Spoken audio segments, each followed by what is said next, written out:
नमस्कार बंधुओं, स्वागत करूंगा आपके अपने YouTube channel yes study by Bhanu sir पर।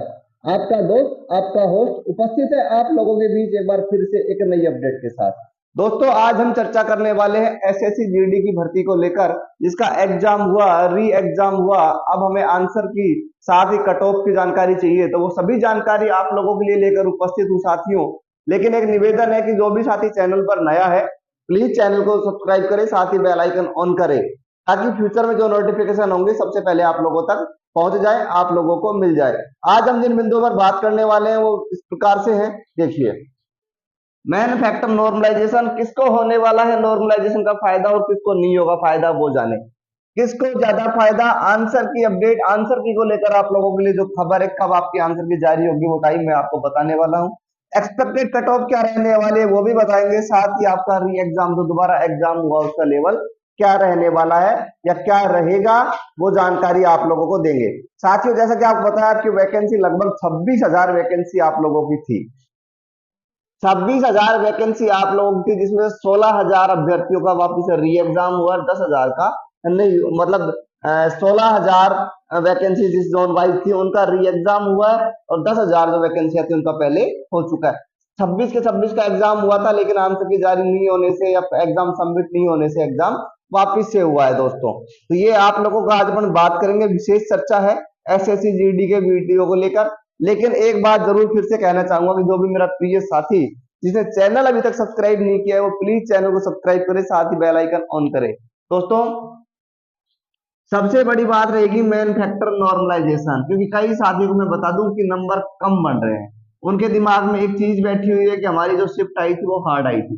शिफ्ट देखो, हार्ड हो सकती है, मॉडरेट हो सकती है, या फिर इजी हो सकती है। तीन कैटेगरी में शिफ्ट को हम बांट लेते हैं, हार्ड, मॉडरेट टू इजी। अब देखो साथियों, अब आप लोगों की शिफ्ट कौन सी थी वो आप लोग डिसाइड नहीं कर सकते। मेरी शिफ्ट हार्ड थी, मेरी शिफ्ट मॉडरेट थी, मेरी शिफ्ट इजी थी। उसको क्या नाम है, बोर्ड करेगा डिसाइड। मैं आपको बताऊं कई बार क्या होता है, आप जैसे कि आप मान लीजिए खूब पढ़ाई करी, आपने खूब पढ़ाई करी, फिर भी आपके सवाल मान लीजिए कि 50% ही सही हो पाए एग्जाम में, अच्छी मेहनत के बाद। और फिर अच्छी मेहनत करी, लेकिन आपने जो पढ़ा वो एग्जाम में नहीं छपा, आपको लगा कि पेपर बहुत टफ आया था। किसी दूसरे साथी ने अच्छी पढ़ाई करी लेकिन आपसे कुछ अलग हटके पढ़ाई करी, उसके 80% सही हो गए, उनको लगेगा कि पेपर इजी था। ठीक है, या मान लीजिए कोई साथी और था जो लिमिटेड क्वेश्चन पढ़ के गया, वो एग्जाम में छप गए, उसके सही हो गए 90%। अब उनको बिल्कुल लगेगा पेपर तो ज्यादा ही इजी आ गया। अब आप डिसाइड नहीं कर सकते कि पेपर का लेवल इसमें क्या था।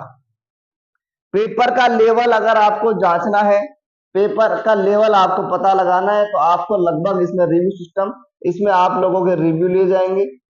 साथ ही गवर्नमेंट ये देखेगी कि किसका कितना परसेंट कौन सा क्वेश्चन सही हो रहा है, उसके आधार पे वो चेक करेगी पेपर ठप था या सरल था। लेकिन फिर भी थोड़ा अंदाजा हमें आ जाता है। तो मैं बताऊंगा, अगर पेपर जिसको पेपर हार्ड मिला है, स्कोर कम रहा हो, मान लीजिए 60% स्कोर रहा है जो कि मेरिट से बाहर है, पेपर हार्ड था, स्कोर कम रहा है, लेकिन साथियों आपकी अगर एक्यूरेसी शुद्धता आपकी, आपने गलत सवाल बहुत कम किए नहीं है, तो फिर आपके 60 से 80% होने में दिक्कत नहीं है। नॉर्मलाइजेशन इसमें होने वाला है। ये नहीं है कि आपने सारे के 100% अटेम्प्ट कर लिए और फिर आपके 60% बन रहे हैं और शिफ्ट भी टफ है तो आपके नंबर बढ़ेंगे, ऐसी उम्मीद आप लोग ना करें। एक्यूरेसी भी देखी जाएगी नॉर्मलाइजेशन में, लेकिन सबसे बड़ा फर्क इस भर्ती में जो डालने वाला है फैक्टर वो रहेगा नॉर्मलाइजेशन। अब बात करेंगे कि आंसर की अपडेट क्या है, आंसर की कब आएगी। तो मैं आपको बता दूं कि आप लोग जो आंसर की है वो आप 2 तारीख आज हो गई है, और 4 या 5 अप्रैल को आपकी आंसर की जारी होगी, ये आप लोग ध्यान रखें। अब आप लोगों के आंसर की तो आप लोगों ने वैसे मिला लिया होगा, किसी कोचिंग वाले भी डाल देते हैं आंसर की, लेकिन जो ऑफिशियली आंसर की है वो आपकी या तो 4 अप्रैल को शाम तक या 5 अप्रैल को सुबह ही आपके आंसर की डलने वाली है।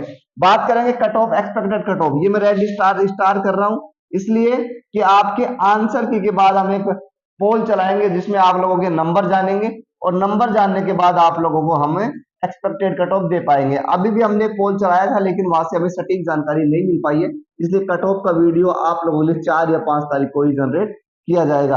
अब देखो कई जगह एक बड़ा सवाल उठ रहा है री एग्जाम को लेकर कि री एग्जाम में जो एग्जाम में जो पेपर आया वो बहुत ही क्या नाम है, वो बहुत ही री एग्जाम में जो पेपर आया कि वो सरल पेपर आया है। अब सरल पेपर आया है, मान लीजिए सरल आया है, तो ऐसा ये आप लोगों का मानना गलत है कि सरल 16,000 तो लग गए क्योंकि इनका तो पेपर आया है सरल।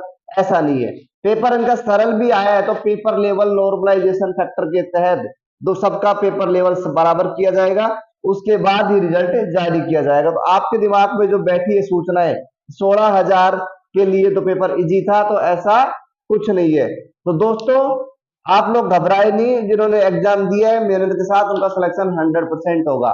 आज की थी ये जानकारी, अगर अच्छी लगी है तो वीडियो को लाइक शेयर कमेंट, साथ ही चैनल पर नए हैं तो चैनल को सब्सक्राइब करें। मिलेंगे दोस्तों किसी अन्य वीडियो में अन्य सूचना के साथ, जब तक आप लोग खुश रहें, स्वस्थ रहें, मस्त रहें। Thank you.